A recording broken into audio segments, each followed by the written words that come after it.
Severe headache causes of temporalis, dry needling of temporalis muscles. এখানে আমরা 13 সাইজের needle use করতেছি টেম্পোরালিস মাসলে।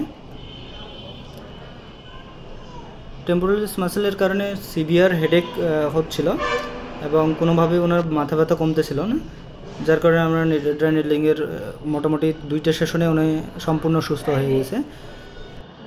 That causes of severe headache and migraine pain.